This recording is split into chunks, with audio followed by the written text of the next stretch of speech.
பாதுகாப்போம் பாதுகாப்போம் பாதுகாப்போம் பாதுகாப்போம். கழிவு நீரை அனுமதியோம் கழிவு நீரை அனுமதியோம். பாத்தியா பாத்தியா பாத்தியா பாத்தியா ஆகாய தாமரை பாத்தியா ஆகாய தாமரை பாத்தியா.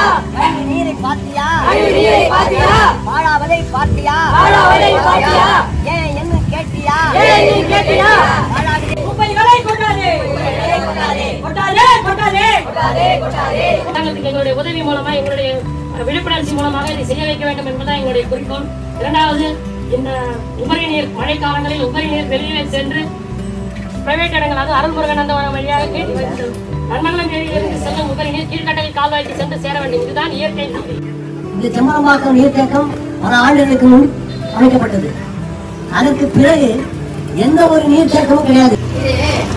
காஞ்சிபுரம் மாவட்டத்துல 4500 ஏரிக்கு மேல 4500 ஏரிக்கு மேல காஞ்சிபுரம் மாவட்டத்துல இருக்குது. எத்தனை ஏரி அரசாங்கம் காப்பாத்துச்சுன்னே தெரியல. இது வந்து இந்த ரோடு மட்டத்துக்கு தண்ணி எங்க நிற்கும். அதை ஆழமும் பண்றது இல்ல, அப்படியே விட்டுறாங்க. தண்ணியை நிக்காது. என்ன பண்ணா கழிவு நீர் ஃபுல்லா. அனுமதியோம் தமிழக அரசே தமிழக அரசே எங்கள் குரல் கேட்குதா.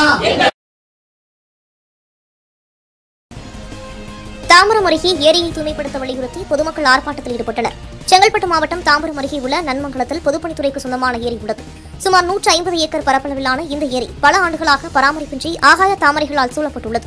மேலும் குடிநீர் ஆதாரமாக விளங்கும் ஏரியில் அப்பகுதியில் உள்ள கழிவுநீர் கலப்பதால் முற்றிலுமாக மாசடைந்து துர்நாற்றம் வீசி வருவதால் சுகாதாரமற்ற சூழல் ஏற்பட்டு பொதுமக்கள் பாதிக்கப்பட்டுள்ளனர். எனவே பொதுப்பணித்துறையினர் கழிவுநீர் கலப்பதை தடுத்து ஏரியை தூய்மைப்படுத்தி வடிகால் வாய்க்கால்களை அமைக்க வேண்டும் என்பதை வலியுறுத்தி நன்மங்கலம் ஏரி மறுசீரமைப்பு கூட்டமைப்பினர் ஆர்ப்பாட்டத்தில் ஈடுபட்டனர். ஏரியை சுத்தம் செய்ய வலியுறுத்தி 100க்கும் மேற்பட்டோர் கவன ஈர்ப்பு ஆர்ப்பாட்டத்தில் ஈடுபட்டனர். சென்னையை அடுத்த நன்மங்கலத்தில் பொதுப்பணித்துறைக்கு சொந்தமான 150 ஏக்கர் பரப்பளவில் ஏரி உள்ளது. தற்பொழுது அந்த ஏரி பராமரிப்பு இன்றி ஆகாய தாமரை செடிகளால் சூழ்ந்துள்ளது. மேலும் குடிநீர் ஆதாரமாக விளங்கும் ஏரியில் கழிவுநீர் கலப்பதால் நாற்றம் வீசுவதுடன் சுற்றுச்சூழல் பாதிக்கப்பட்டுள்ளதாக பொதுமக்கள் குற்றம் சாட்டினர். இதனால் ஏரியை சுத்தம் செய்ய வலியுறுத்தி 100க்கும் மேற்பட்டோர் குடும்பத்துடன் கவன ஈர்ப்பு ஆர்ப்பாட்டத்தில் ஈடுபட்டனர்.